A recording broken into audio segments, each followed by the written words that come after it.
नमस्कार। दिन भर की बड़ी खबरों में आपका स्वागत है। मैं हूं आपके साथ अंशिता।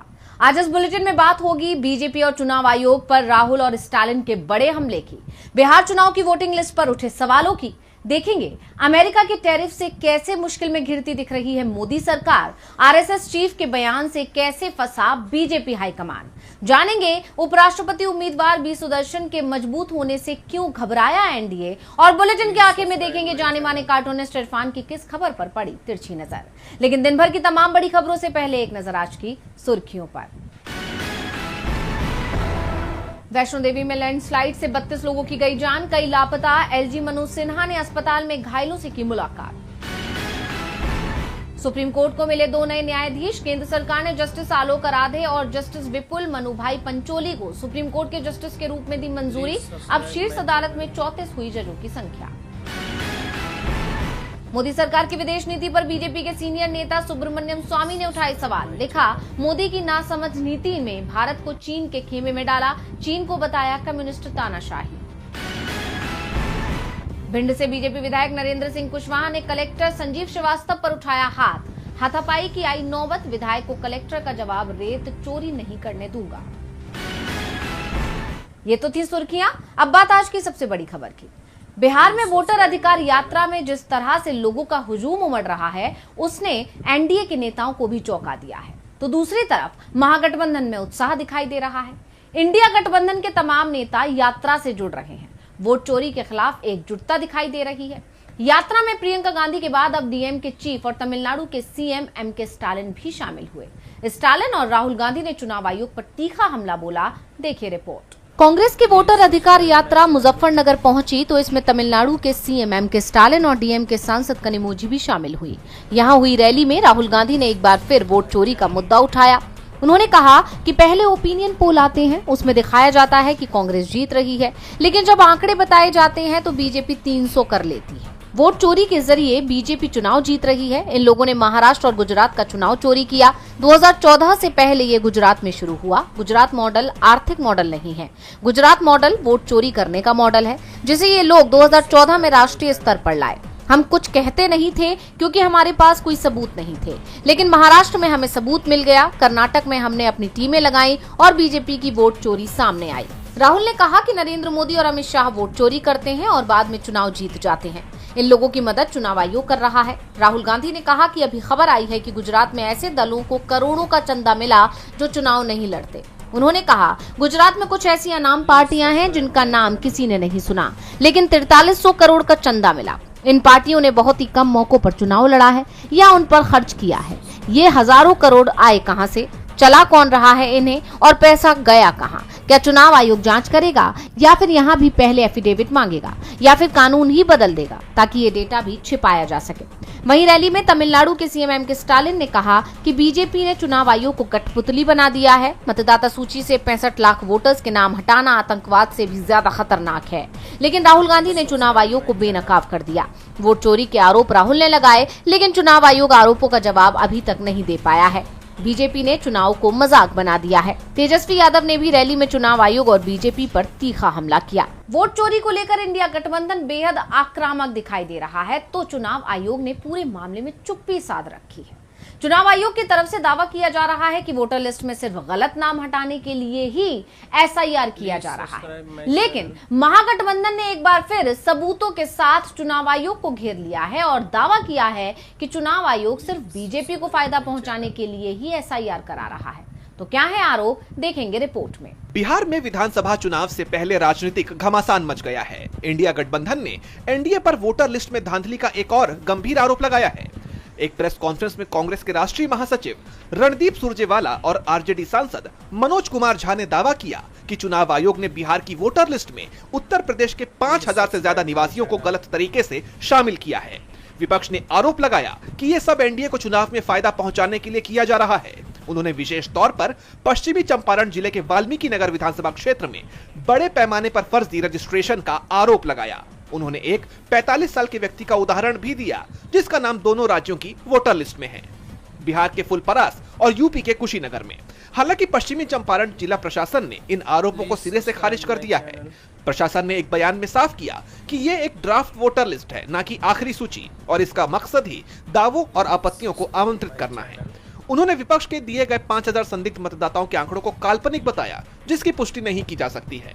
इस आरोप प्रत्यारोप के बीच ये मुद्दा आने वाले वक्त में और तूल पकड़ सकता है, क्योंकि चुनाव को लेकर ये मुद्दा इस वक्त राज्य में काफी गरमाया हुआ है, जिससे लगातार चुनाव आयोग की विश्वसनीयता पर सवाल उठ रहे हैं। बिहार में वोटर चोरी को लेकर जंग छिड़ी हुई है, तो अमेरिका और भारत के बीच व्यापारिक जंग शुरू हो गई है। अमेरिका ने भारत पर जो 25% का अतिरिक्त टैरिफ लगाया है, वो अब लागू हो गया है। अब भारत पर लगने वाला अमेरिकी टैरिफ 50% हो गया है, जिसके बाद देश में मोदी सरकार पर सवाल उठ रहे हैं। तो क्या है पूरी खबर, देखेंगे रिपोर्ट। अमेरिका ने भारत पर 25% का अतिरिक्त टैरिफ लागू कर दिया है, यानी अब भारत पर अमेरिका का टैरिफ बढ़कर 50% हो गया है।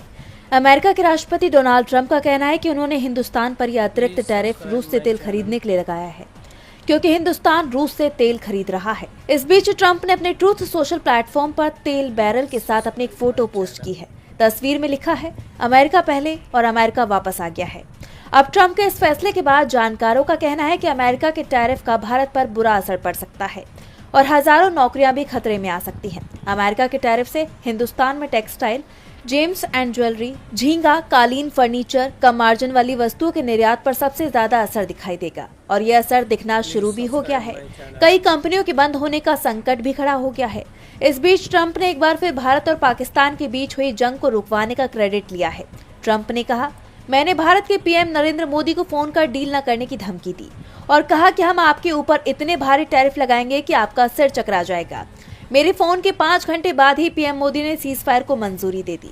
वैसे ट्रंप ये दावा 40 से ज्यादा बार कर चुके हैं, लेकिन भारत की तरफ से हर बार इसे खारिज कर दिया गया। अब इस मामले में कांग्रेस सांसद राहुल गांधी ने मोदी सरकार पर हमला बोला है। राहुल ने कहा कि ट्रंप ने मोदी को फोन कर कहा कि सुन, ये जो तू कर रहा है इसको 24 घंटे के अंदर बंद कर, और नरेंद्र मोदी ने सिर्फ 5 घंटे में ही युद्ध रोक दिया। राहुल ने कहा, मीडिया इस खबर को नहीं दिखाएगा क्योंकि मीडिया नरेंद्र मोदी का है। राहुल गांधी के इस बयान ने राजनीतिक गलियारों में हलचल मचा दी है। अमेरिकी टैरिफ को लेकर मोदी सरकार घर में ही घिर गई है। विपक्ष तो मोदी सरकार को नसीहत दे ही रहा है। आरएसएस चीफ ने भी बेहद तीखा तंज कस दिया है। मोहन भागवत की नाराजगी की खबरें तो पहले भी आती रही हैं और अब उन्होंने बीजेपी हाईकमान को सीधे सीधे कह दिया है कि वो कुछ मांगेंगे नहीं। तो क्या है भागवत के बयान के मायने, देखिए रिपोर्ट। आरएसएस प्रमुख मोहन भागवत ने एक बार फिर कुछ ऐसा कह दिया है जिसे लेकर चर्चाओं का बाजार गर्मा गया है। संघ के 100 साल पूरे होने पर 100 साल की संघ यात्रा नए क्षितिज नाम के कार्यक्रम में भागवत ने साफ शब्दों में कहा कि संघ किसी भी सहयोगी संगठन को प्रत्यक्ष या अप्रत्यक्ष रूप से नियंत्रित नहीं करता। वो सभी स्वतंत्र और स्वायत्त हैं। हम किसी से मांगते नहीं हैं। भागवत का ये बयान एक तरह से बीजेपी के लिए साफ संकेत माना जा रहा है कि बीजेपी अध्यक्ष को लेकर जिस तरह के टकराव की खबरें सामने आ रही हैं, उससे संघ चीफ बीजेपी हाईकमान से नाराज हैं। भागवत ने साफ साफ कहा है कि हम किसी से मांगते नहीं हैं। उसका संदेश बीजेपी हाईकमान तक भी पहुंच गया है। बता दें कि बीजेपी हाईकमान की तरफ से संघ के साथ रिश्तों की तलखी को कम करने की कोशिश की जा रही है और इसी के चलते पीएम मोदी ने 11 साल में पहली बार लाल किले से संघ के कामकाज की तारीफ भी की थी। लेकिन अब भागवत के बयान ने साफ कर दिया है कि यह टकराव अभी पूरी तरह से खत्म नहीं हुआ है। बीजेपी अध्यक्ष चुनाव को लेकर संघ और बीजेपी आमने सामने आ गई है, जिससे पीएम मोदी की भी परेशानी बढ़ती दिख रही है, जो पहले से ही उपराष्ट्रपति चुनाव के चलते मुश्किल में दिख रहे हैं, क्योंकि मुकाबला बेहद कड़ा हो गया है। इस बीच विपक्ष के उम्मीदवार बी सुदर्शन रेड्डी का बड़ा बयान सामने आया। तो क्या कहा है रेड्डी ने, देखिए रिपोर्ट। इस बार के उपराष्ट्रपति चुनाव के लिए एनडीए और इंडिया गठबंधन के बीच कड़ा मुकाबला देखने को मिल रहा है, जहां एक तरफ एनडीए ने सीपी राधाकृष्णन को मैदान में उतारा है, तो वहीं इंडिया गठबंधन ने सुप्रीम कोर्ट के पूर्व जस्टिस बी सुदर्शन रेड्डी पर भरोसा जताया है। भले ही संख्या बल एनडीए के पक्ष में हो, लेकिन विपक्ष इस चुनाव को अपने पक्ष में करने के लिए कोई कसर नहीं छोड़ रहा। इसी सिलसिले में रेड्डी सीपीआईएम के दफ्तर में समर्थन मांगने पहुंचे। उन्होंने कहा कि अगर उन्हें मौका मिला तो वो संविधान की रक्षा के लिए हर संभव प्रयास करेंगे। इसके साथ ही उन्होंने सीपीआईएम के समर्थन के लिए आभार भी व्यक्त किया। इसी सिलसिले में उन्होंने आप नेता अरविंद केजरीवाल, तमिलनाडु के मुख्यमंत्री एमके स्टालिन और सपा प्रमुख अखिलेश यादव से भी मुलाकात की है। अखिलेश यादव ने रेड्डी के साथ मुलाकात के बाद कहा कि ये चुनाव सिर्फ सत्ता के लिए नहीं बल्कि न्याय और संवैधानिक मूल्यों की लड़ाई है। उन्होंने रेड्डी को इस पद के लिए सबसे बेहतर विकल्प बताया और बीजेपी पर उपराष्ट्रपति पद को एक विशेष विचारधारा से जोड़ने की कोशिश करने का आरोप लगाया। रेड्डी ने भी अपनी उम्मीदवारी के लिए इंडिया गठबंधन से बाहर के दलों से भी समर्थन मिलने पर खुशी जताई। उन्होंने कहा कि मेरे दोस्त अखिलेश यादव के बिना ये संभव नहीं होता। 9 सितंबर को होने वाले इस चुनाव के लिए रेड्डी और राधाकृष्णन दोनों ही तमाम दलों से समर्थन जुटाने की कोशिश में लगे हैं, जिससे ये चुनाव और भी रोमांचक हो गया है। अब देखना है कि क्या रेड्डी अपने पक्ष में समीकरण बदलने में कामयाब होंगे या फिर एनडीए का संख्या बल इस बार भी भारी पड़ेगा। सुदर्शन रेड्डी ने साफ कर दिया कि अगर वो चुनाव जीतते हैं तो संविधान की रक्षा पूरी ताकत से करेंगे। विपक्ष तो पहले से ही मोदी सरकार पर संविधान को कमजोर करने के आरोप लगाता रहा है।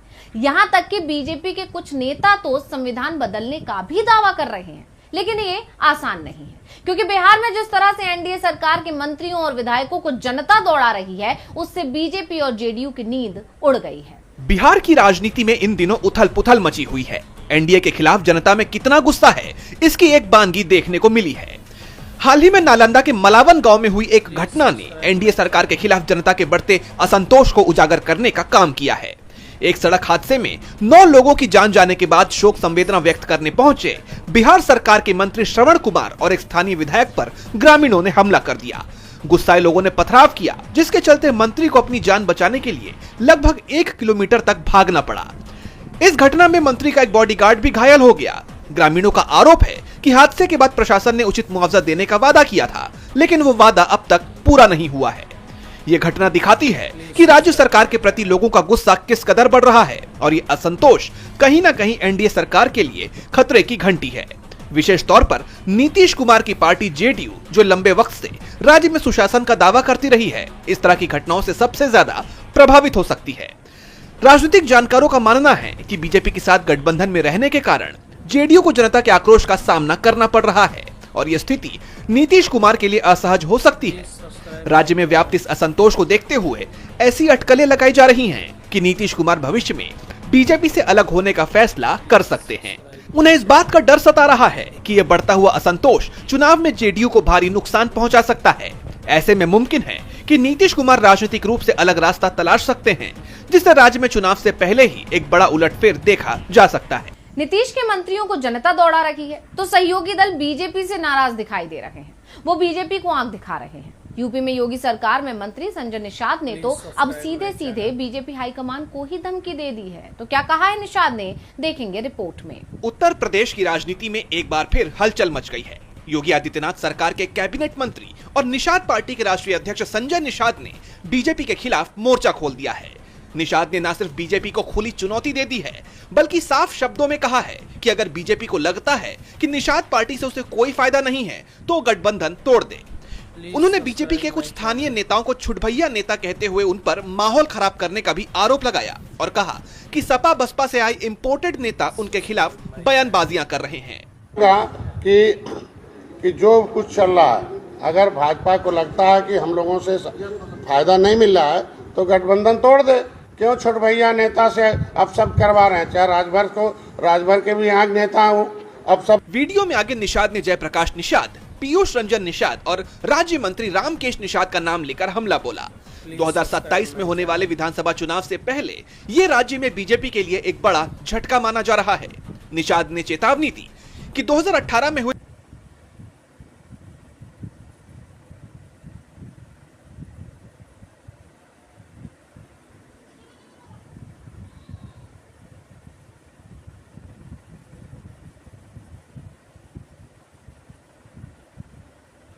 Please subscribe my channel.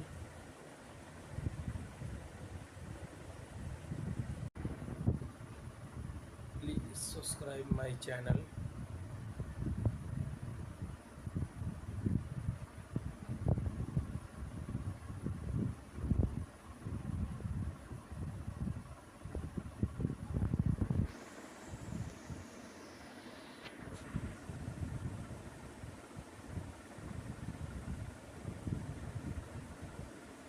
Please subscribe my channel.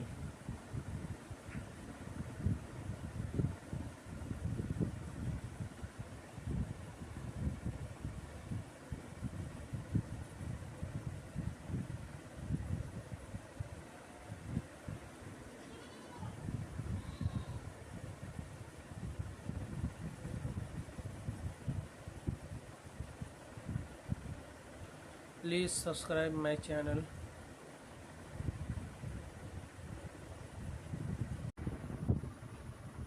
Please subscribe my channel.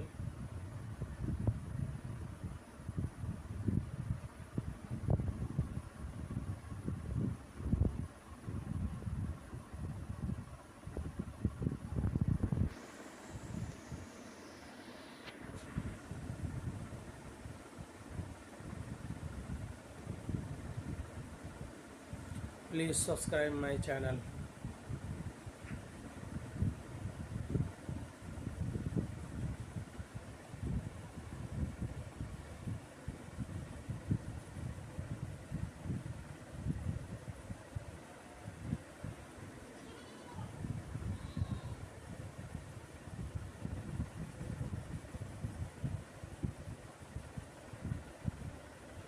Please subscribe.